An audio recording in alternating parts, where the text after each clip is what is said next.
오늘 말씀은 출애굽기 10장입니다. 21절부터 29절입니다. 여호와께서 모세에게 이르시되 하늘을 향하여 내 손을 내밀어 애굽 땅 위에 흑암이 있게 하라. 곧 더듬을 만한 흑암이니라. 모세가 하늘을 향하여 손을 내밀매 캄캄한 흑암이 3일 동안 애굽 온 땅에 있어서 그동안은 사람들이 서로 볼 수 없으며 자기 처소에서 일어나는 자가 없으되 온 이스라엘 자손들이 거주하는 곳에는 빛이 있었더라. 바로가 모세를 불러서 이르되 너희는 가서 여호와를 섬기되 너희의 양과 소는 머물러 두고 너희 어린 것들은 너희와 함께 갈지니라.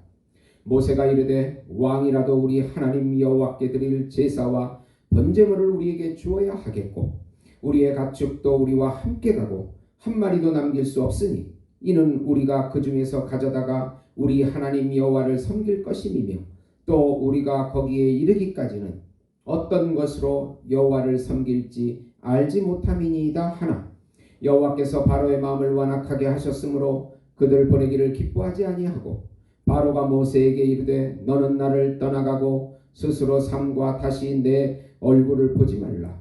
내가 내 얼굴을 보는 날에는 죽으리라. 모세가 이르되 당신이 말씀하신 대로 내가 다시는 당신의 얼굴을 보지 아니하리이다. 아멘. 우주 만물을 다스리는 하나님이시라는 제목으로 은혜를 나누고자 합니다. 사랑하는 성도 여러분, 복음은 기쁜 소식입니다. 왜 복음이 우리에게 기쁜 소식이 됩니까? 하나님께서 정하신 한 분, 하나님께서 보내신 한 분, 하나님께서 준비하신 한 분, 그분은 하나님이시며 하나님의 아들이시며 우주적인 왕이시며 우주적인 제사장이시고 우주적인 중보자이시고 우주적인 어린 양이시며 우주적인 참 인간으로 이 땅에 왕과 구세주로 오셨다는 소식이기 때문에 기쁜 소식입니다. 하나님과 분리되어 자기 중심적인 죄성의 삶을 살아가는 인간들에게 예수님의 십자가의 죽음과 부활을 통해서 하나님과의 관계를 다시 회복시켜 주시고 하나님의 생명을 다시 누리게 해주시겠다는 소식이기 때문에 기쁜 소식입니다. 하나님 나라의 왕이신 예수님께서 말씀으로 임재해 주시고 영으로 임재해 주시고 살과 피로 임재해 주시고 이름으로 임재해 주셔서 우리와 함께 살아주시고 통치해 주시고 인도해 주시겠다고 하는 소식이기 때문에 기쁜 소식입니다. 예수님께서 우리의 집이시며 양식이시며 의복이시며 힘이시고 지혜이시고 생명이시며 생명수이시고 빛이시고 산성이시고 요새시고 구원의 뿌리시고 우리의 모든 것이 되어주신다는 소식이기 때문에 기쁜 소식입니다. 이 기쁜 소식을 믿음으로 마음껏 누리시는 우리 성도 여러분이 되시기를 예수님의 이름으로 축원드립니다. 우리가 누리는 일반 은총이 거두어지는 재앙이 올 때 우리는 깊이 예수님을 의식해야 한다는 내용으로 은혜를 나누고자 합니다.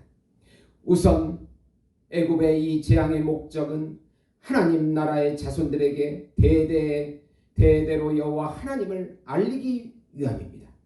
여호와 하나님께서는 재앙을 통하여 이스라엘 모든 후손들이 대대로 여호와 하나님께서 우주 만물을 다스리는 하나님이심을 알게 하기를 원하십니다. 9장 16절에서도 여호와의 능력을 보이고 여호와의 이름은 온 천하에 전파되게 하려 함이라고 말씀했습니다. 즉 이 재앙을 통하여 믿는 자에게는 경건한 자손들을 만들어내기 위함이고 불신자들에게는 여호와의 이름이 전파되기 위함인 것입니다. 신자들이 재앙에서 묘면하는 것은 전적인 하나님의 은혜요 축복입니다. 하나님 나라의 백성들은 참왕이신 예수님의 은혜를 잊고 보호와 통치를 받게 됩니다. 하나님 나라의 백성들 입에서 예수의 이름이 불려지면서 대대로 예수의 이름으로 기적과 능력을 보게 하십니다. 예수님을 경험하고 예수님을 나타내는 삶을 배우게 하시는 것입니다. 하나님께서는 이 재앙을 통하여 예수님이 왕이심을 선포하고 예수님의 능력과 기적을 우리 신자들이 경험하게 하시는 것입니다. 두 번째로 메뚜기 재앙을 통하여 남아있는 밭의 채소와 나무 열매를 모두 먹는 기근 재앙을 임하게 하십니다. 메뚜기는 아르베인데 만움, 증식자, 때, 물이라는 의미로 대량으로 바람을 타고 이동하면서 푸른 것을 다 먹어 치우는 곤충입니다. 보통 메뚜기는 피해가 너무 크기에 천벌로 여겨졌습니다. 메뚜기 떼를 겪고 나서 바로는 자신의 죄를 용서하고 이 죽음을 떠나게 해달라고 모세에게 17절에 간청합니다.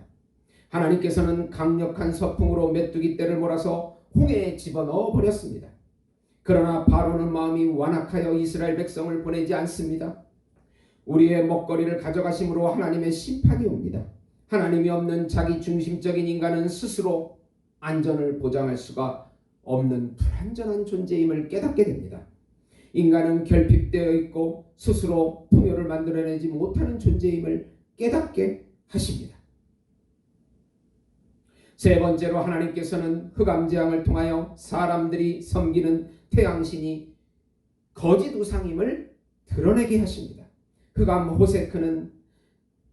흑암이라는 호세크 아펠라는 깜깜한 어두움이란 뜻으로 태양신 라를 섬기는 이집트인들에게는 불안과 공포를 주게 됩니다. 태양을 통하여 모든 생물이 자라고 빛이 공급받기 때문입니다. 3일 동안 흑암을 통하여 애굽인에게는 심판을, 이스라엘 백성에게는 광명을 통하여 은혜를 베풀어 주십니다. 바로는 다시 모세의 얼굴을 보지 않겠다고 하고 모세도 그렇게 말씀합니다. 마지막 회개의 기회마저 거부하는 바로의 모습을 볼 수 있습니다. 사단의 영의 지배를 받는 사람들의 강팍한 마음을 볼 수 있습니다. 일반 은총을 거두시는 재앙이 올 때 우리는 예수님을 기억하고 그 안에 거하며 그 안에서 안전과 평강을 누리는 것입니다. 계시록 21장 5절 6절에 보시면 보좌에 앉으신 이가 이르시되 보라 내가 만물을 새롭게 하노라 하시고 또 이르시되 이 말은 신실하고 참되니 기록하라 하시고 또 내게 말씀하시되 이루었도다 나는 알파와 오메가여 처음과 마지막이라 내가 생명수 샘물을 목마른 자에게 값없이 주리니 라고 말씀합니다. 사랑하는 성도 여러분, 우리 안에 계신 예수님, 우주 만물을 통치하시고 심판하시는 하나님이시며 하나님의 아들이십니다. 그분 안에 평강과 안전과 풍요로움과 풍부한 사랑과 온전함이 있습니다. 그분만이 주실 수 있는 생명인 것입니다. 그분 안에서 어떤 어려움이 와도 그분 안에 있는 나가 참나임을 깨달으시고 그분이 주시는 능력과 기적을 맛보시는 우리 예수 목장교회 성도 여러분이 되시기를 예수님의 이름으로 축원드립니다. 기도하시겠습니다. 하나님 아버지 감사합니다. 능력의 하나님, 우주 만물을 창조하시는 또 다스리시는 하나님, 그분이 우리 안에 영과 말씀으로 좌정하고 계십니다. 그분을 인정하고 높여드리며 그분을 누리며 나타내는 저희들이 될 수 있도록 성령의 충만함을 허락해 주시옵소서. 예수님의 이름으로 기도드리옵나이다. 아멘.